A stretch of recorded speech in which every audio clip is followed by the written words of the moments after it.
पिछले वीडियो में हमने तिब्बत और चीन का जो इतिहास है, उन दोनों की जो सभ्यताएं हैं उन पर डिटेल्स में बात की थी कि वे दोनों की सभ्यताएं एक है या अलग अलग, और चीन और तिब्बत का असली इतिहास जाना था उस वीडियो में। अगर आपने वो वीडियो नहीं देखी तो इसके बाद आप उस वीडियो को भी देख लीजिएगा। और आज के इस वीडियो में हम तिब्बत को चीन ने कैसे हड़प लिया था उस पर बात करेंगे, तो वीडियो के अंत तक हमारे साथ बने रहिए। तो तिब्बत को चीन ने कैसे हड़प लिया था, इस बात को जानने से पहले कुछ और बातें हैं जिसे पहले जानना जरूरी है, उसके बाद तिब्बत के बारे में जानेंगे। तो कुछ समय पहले लद्दाख की गलवान घाटी में भारत और चीन के सैनिकों के बीच हुई हिंसक झड़प, और 3 साल पहले डोकलाम में भी दोनों देश एक दूसरे के आमने सामने आ चुके हैं। और ऐसी कोई 1-2 जगह नहीं बल्कि कई जगह है जिसे लेकर भारत और चीन का कई बार आमना सामना होता रहा है। भारत और चीन का सीमा विवाद का दायरा लद्दाख, डोकलाम, नथुला से होते हुए अरुणाचल प्रदेश की तवांग घाटी तक जाता है। इस पर भी एक वीडियो बहुत ही जल्द आने वाला है कि भारत और चीन के सभी सीमा विवाद, जिसमें भारत और चीन के सभी सीमा विवाद के बारे में हम बात करेंगे। तो अरुणाचल प्रदेश के तवांग इलाके पर चीन की निगाहें हमेशा से रही है, क्योंकि वो तवांग को तिब्बत का हिस्सा मानता है और कहता है कि तवांग और तिब्बत में काफी ज्यादा सांस्कृतिक समानता है।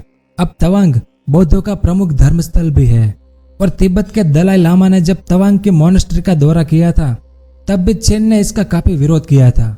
यहाँ तक कि इस साल फरवरी में जब प्रधानमंत्री नरेंद्र मोदी अरुणाचल प्रदेश के दौरे पर गए थे तब भी चीन ने उसकी यात्रा पर औपचारिक तौर पर विरोध दर्ज कराया था।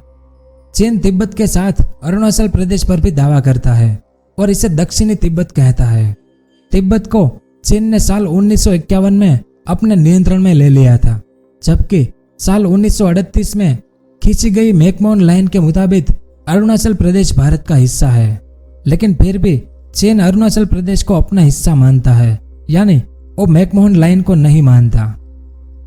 अब बात करते हैं तिब्बत और उसके छोटे से इतिहास की। आमतौर पर बौद्ध धर्म को मानने वाले लोगों के इस सुदूर इलाके को सफेद छत या संसार की छत के नाम से भी जाना जाता है। और पिछले वीडियो में मैंने आपको बताया था कि तिब्बत की सभ्यता चीन की सभ्यता से बिल्कुल ही अलग है। फिर भी चीन का कहना है कि इस इलाके पर सदियों से उनकी संप्रभुता रही है और तिब्बत चीन का ही एक पुराना भाग है। लेकिन सामने बहुत से तिब्बती लोग आज भी अपनी वफादारी अपने निर्वाचित आध्यात्मिक नेता दलाई लामा के प्रति रखते हैं। निर्वाचित यानी जिनके रहने का कोई ठिकाना नहीं है, क्योंकि तिब्बत को हड़पने के बाद दलाई लामा भारत में शरणार्थी बनकर आ गए हैं।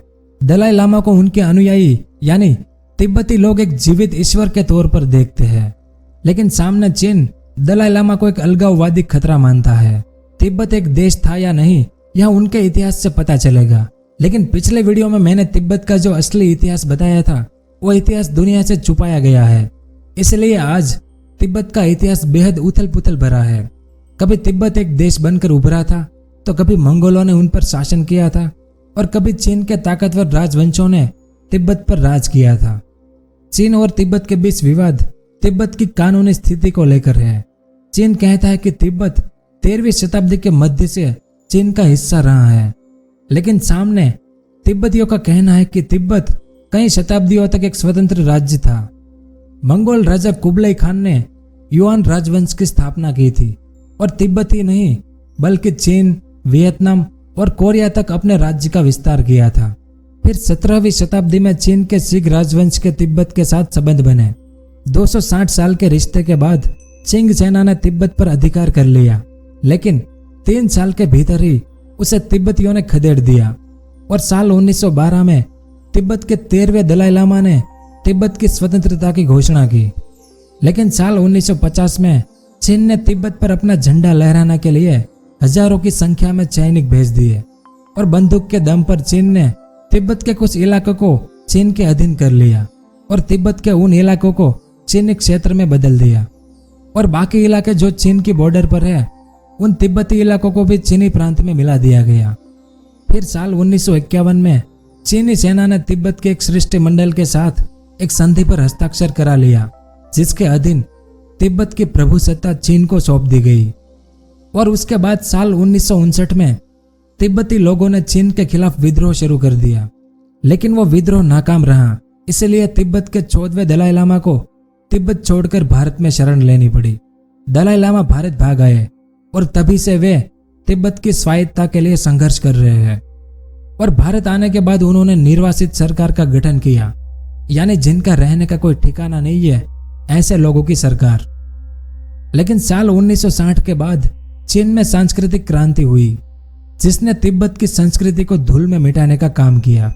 क्योंकि चीन के आने से पहले पूरे तिब्बत में 6000 मठ और मंदिर थे, जिनमें करीब 6 लाख तिब्बती भिक्षु निवास करते थे।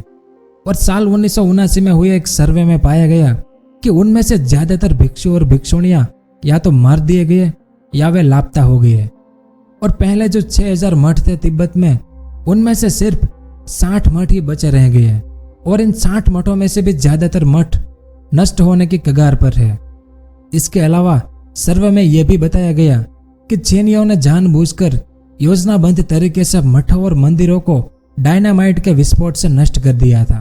और नष्ट करने से पहले चीनी लोगों ने मठों से बेशकीमती धार्मिक महत्व की कलाकृतियां, प्राचीन दुर्लभ पांडुलिपियां, प्राचीन मूर्तियां और ऐसे ही अमूल्य प्राचीन थंका चित्रों को वहां से निकालकर अंतरराष्ट्रीय बाजार में अरबों डॉलर में बेच डाला।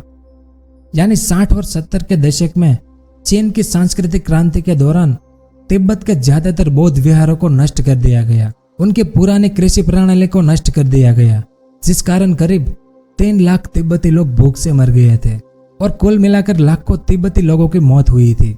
कुछ अनुमान 10 लाख लोगों की मौत हुई थी, ऐसा बताते हैं। पर चीन ने यह सब चोरी छिपे किया था, इसलिए कितने लोग मरे थे इसका पक्का अनुमान क्या है यह कहना मुश्किल है। और इसके अलावा चीन ने तिब्बत में और भी बहुत कुछ किया था, जो पिछले वीडियो में मैंने विस्तार से बताया है, आप वो जरूर देखिएगा। यानी जब चीन ने तिब्बत पर कब्जा किया तो उसे बाहरी दुनिया से बिल्कुल काट दिया, जैसा चीन करता आया है। दुनिया को कुछ भी पता नहीं होता और चीन बहुत कुछ कर देता है। और ऐसा ही हुआ था जब तिब्बत में चीनी सेना तैनात कर दी गई और तिब्बत के राजनीतिक शासक में दखल किया गया। और फिर तिब्बत का चीनीकरण शुरू हुआ और तिब्बत की भाषा, संस्कृति, धर्म और परंपरा सबको निशाना बनाया गया। उस समय किसी बाहरी व्यक्ति को तिब्बत और उनकी राजधानी ल्हासा जाने की अनुमति नहीं थी, इसलिए ल्हासा प्रतिबंधित शहर कहा जाता है। विदेशी लोगों के तिब्बत आने पर यह पाबंदी साल 1963 में लगाई गई थी और फिर साल 1971 में तिब्बत के दरवाजे विदेशी लोगों के लिए खोल दिए गए थे। लेकिन तब तक तिब्बत चाइना बन चुका था। अब बात करते हैं दलाई लामा के इतिहास की। तो चीन और दलाई लामा का इतिहास ही चीन और तिब्बत का इतिहास है, ऐसा भी हम कह सकते हैं। साल 1409 में तिब्बत के जे सिंघम्पा ने जेलक स्कूल की स्थापना की थी। इस स्कूल के माध्यम से बौद्ध धर्म का प्रचार किया जाता था। यह जगह भारत और चीन के बीच थी, जिसे तिब्बत नाम से जाना जाता है। इसी स्कूल के सबसे लोकप्रिय छात्र थे गेंदुन द्रुप, और यही छात्र गेंदुन आगे चलकर तिब्बत के पहले दलाई लामा बने थे। और बौद्ध धर्म के अनुयायी दलाई लामा को एक ईश्वर, करुणा के प्रतीक और अपने नेता के रूप में भी देखते हैं। लेकिन दलाई लामा को मुख्य रूप से शिक्षक के तौर पर देखा जाता है। लामा का मतलब गुरु होता है। लामा अपने लोगों को सही रास्ते पर चलने की प्रेरणा देते हैं और तिब्बती बौद्ध धर्म के नेता दुनिया भर के सभी बौद्धों का मार्गदर्शन करते हैं।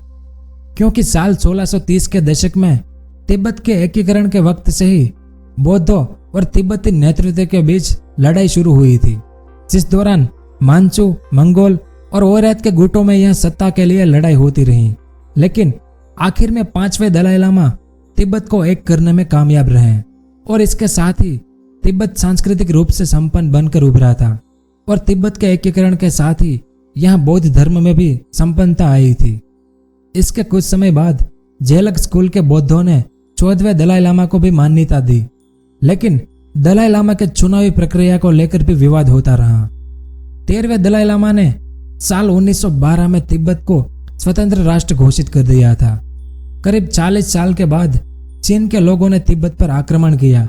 चीन का यह आक्रमण तब हुआ जब वहां 14वें दलाई लामा के चुनने की प्रक्रिया चल रही थी, यानी चुनाव के दौरान।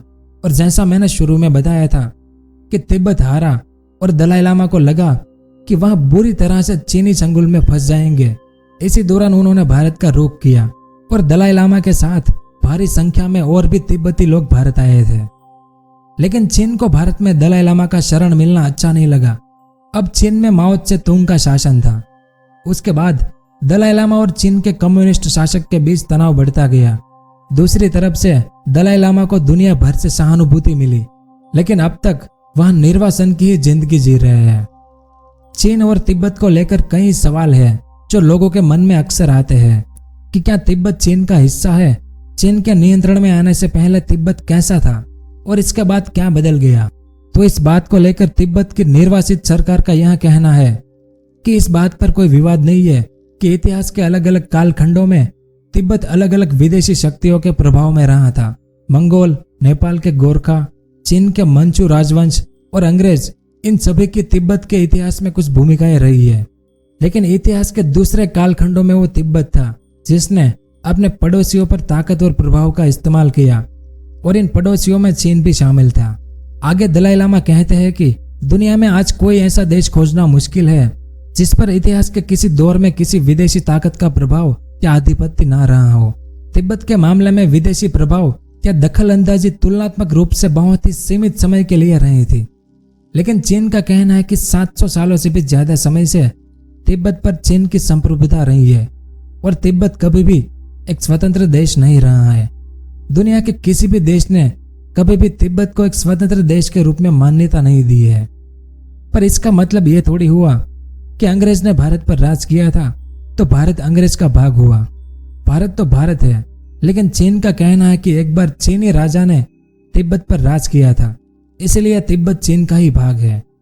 और ऐसा कहते हुए चीन ने तिब्बत को हड़प लिया और दुनिया के नक्शे से हमेशा के लिए तिब्बत का नामो निशान मिटा दिया। लेकिन क्या भारत ने कभी ऐसा माना कि तिब्बत चीन का हिस्सा है?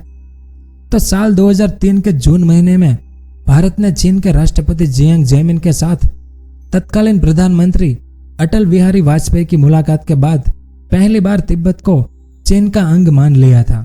लेकिन यह एक समझौता था जिसे दोनों देशों के बीच के रिश्तों में एक महत्वपूर्ण कदम के तौर पर देखा गया था, क्योंकि वाजपेयी जियांग जेमिन की वार्ता के बाद चीन ने भी भारत के साथ सिक्किम के रास्ते व्यापार करने की शर्त मान ली थी। तब इस कदम को यूं ही देखा गया कि चीन ने भी सिक्किम को भारत के हिस्से के रूप में स्वीकार कर लिया है। और भारतीय अधिकारियों ने उस वक्त यह कहा था कि भारत ने पूरे तिब्बत को मान्यता नहीं दी है जो कि चीन का एक बड़ा हिस्सा है, बल्कि भारत ने उस हिस्से को मान्यता दी है जिसे स्वायत्त तिब्बत क्षेत्र माना जाता है। तो ऐसा कुछ इतिहास है चीन और तिब्बत का कि कैसे चीन ने यह हड़प लिया। उम्मीद है कि आपको यह वीडियो पसंद आया होगा। धन्यवाद। अगर आपको इस तरह के इन्फॉर्मेटिव वीडियो देखना पसंद है तो हमारे इस चैनल को सब्सक्राइब करें और हमारी नई वीडियो सबसे पहले देखने के लिए इस बेल आइकन को भी जरूर दबाएं।